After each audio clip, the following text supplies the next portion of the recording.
Hello and welcome to Stir Crazy Arts Class with Gerald Savine, lesson number 31. Today we're just going to do, shall we say, a sketch drawing, in pencil obviously, of the needles picture. What I'd like you to do is imagine you're perhaps outside, sitting on the cliff above the needles, and you're doing a sketch of the needles and the sea beyond. We'll see how far we get, but we'll just be just for this session. So this is for those who don't have paints at home. Work on a smooth paper. If you work with a coarse paper, then you won't get such a nice finish. So I'm going to crash into it and see how far we get. Okay, but I hope you'll find this a useful exercise. So off we go. So first of all, you have the big problem about working in pencil. Of course, you can land up smudging and getting mess all over the place. So again, as with painting, we'll try and work from the top. Now here we've got the nice clear sky really. So perhaps I'm just, again, this is going to be slightly over.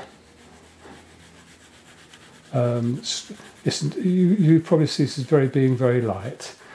I'll just imagine there's some clouds through here. And again, if you can do that, just begin to give a little bit more of effect. Again, just have a practice with this thing, you know. Don't again, unfortunately, the angle I'm having to work at is not so easy, but I hope it gives you some idea of what to do and how to approach it. Now, one of the things I have done, I've already just very lightly, you probably can't even see it, hopefully, but what I've done here is I've put a line in for the horizon line. I don't know whether you can see that. So this is where the sea and the sky come together.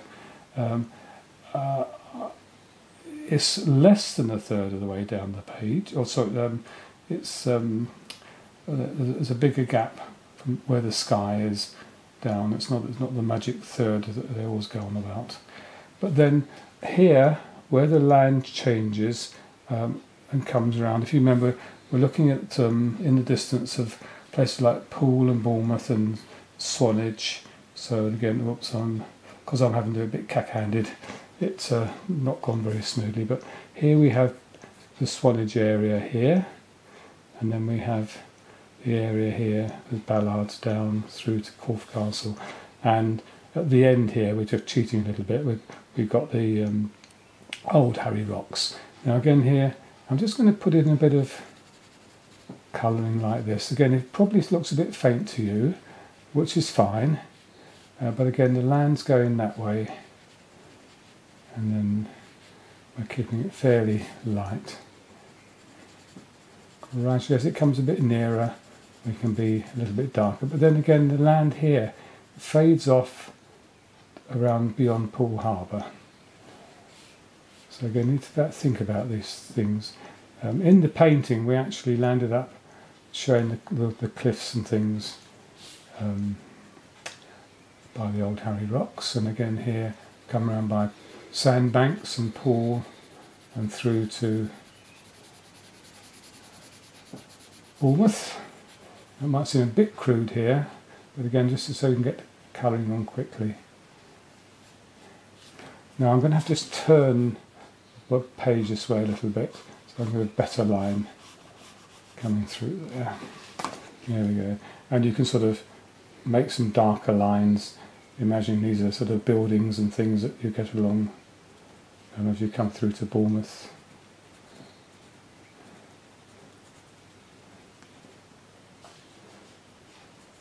So just a quick, and again I'm having to do this very quickly. You can have a bit more time. Again, look at this and look at the painting that we did. You might notice in the painting we added on the land there. Now then, for the sea, now goodness, I can do this the wrong way around. As we did with the painting in the brush strokes, pulling the colour across there horizontally. If you don't, it will look as though the sea's, the water's running off the end of the page. It's a peculiar thing. Obviously, as we've seen before in the painting, when we get down to here, because of the flow of the water, we will change direction, but we can bring in a bit more of the flow of the water that's coming through here. And I'm going to come down very, very quickly now. Now, what I have done is we've got the end of the land coming here.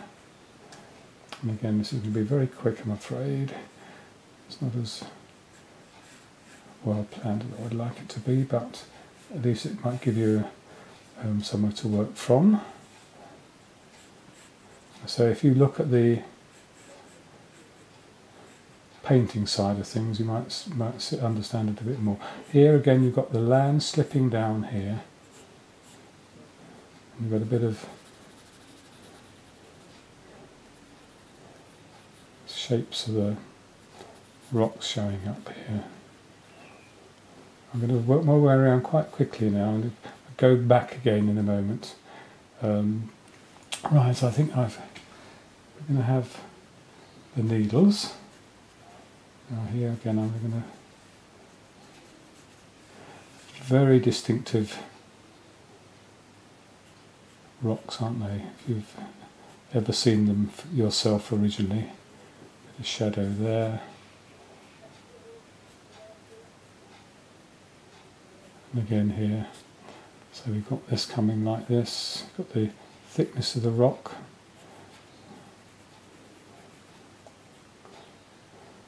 Such an iconic view. You can see them for miles all along the coast.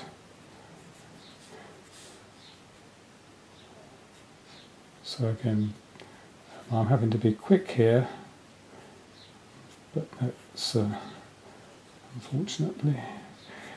So you can take your time. Got the building on the end. Remember from before. Some observation building.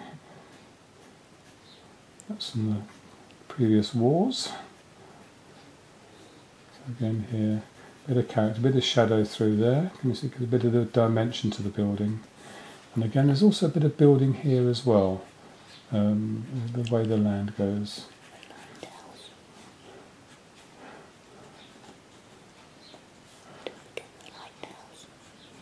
Oh.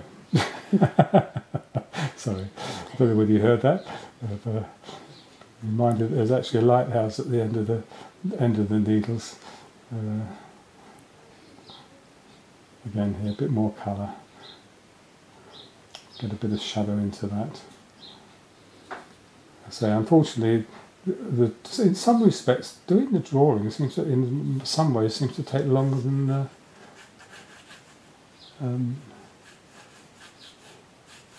in painting. You can be broader with the painting, but here again, what I'm doing is I'm taking the colour round as the waves come in towards the beach here, because if you know the Isle of Wight, there's Allen Bays there with all those lovely different coloured sands.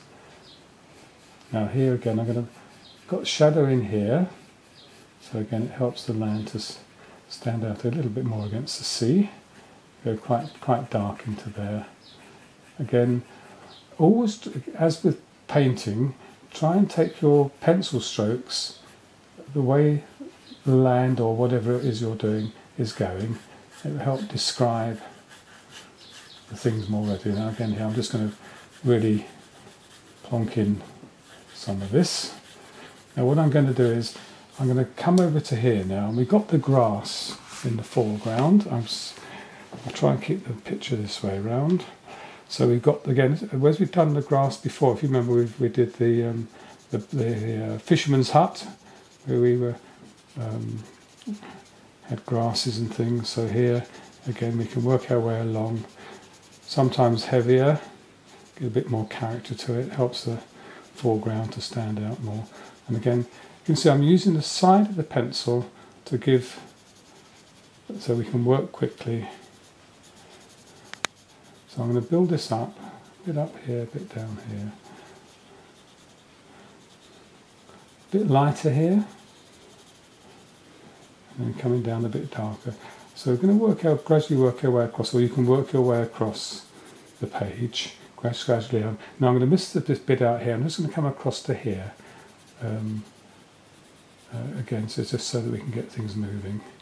Again, it's so amazing how quickly time goes doing this. Mind you, when I'm doing my paintings, I take months and months doing my paintings, but if you ever saw any of my paintings, you probably understand why. Yeah. Technical detail in them has to be correct, otherwise I get into trouble on occasion, because one of the other things I do is occasionally do equestrian work, and I made a mess of or made a mistake with one of the hooves of a horse, and someone who was more of an expert at horses than I am picked up on it, and I felt very embarrassed. So again, it's why I say you need to spend time looking and looking and looking. Some of the marine paintings I've done, I spent so much time studying the particular boats that I could almost do the paintings of them and drawings of them without any reference at all. In a way, it's quite a good thing.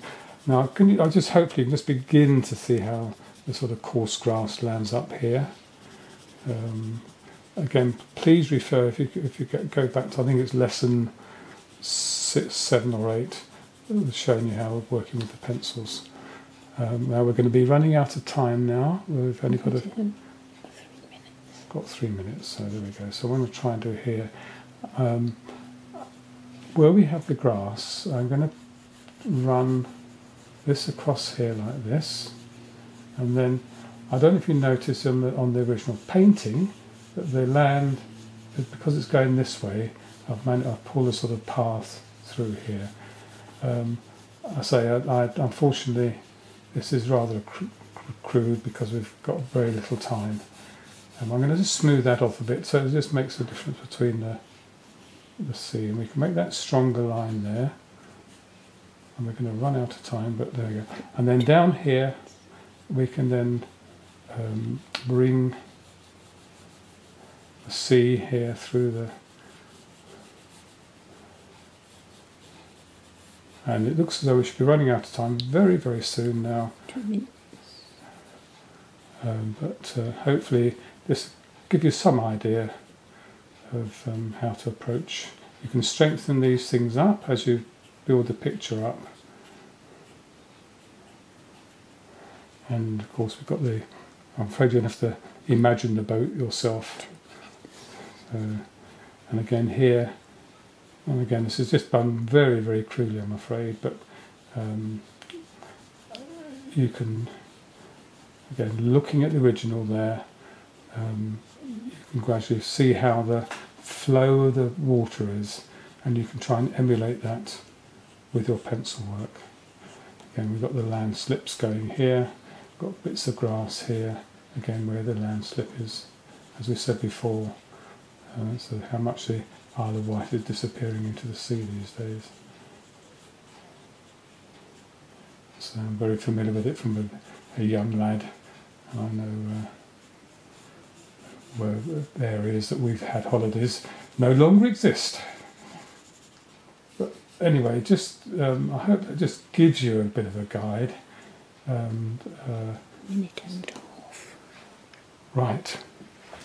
Okay, well thank you very much for your patience, and I hope that you have found that helpful, and I look forward to seeing you again.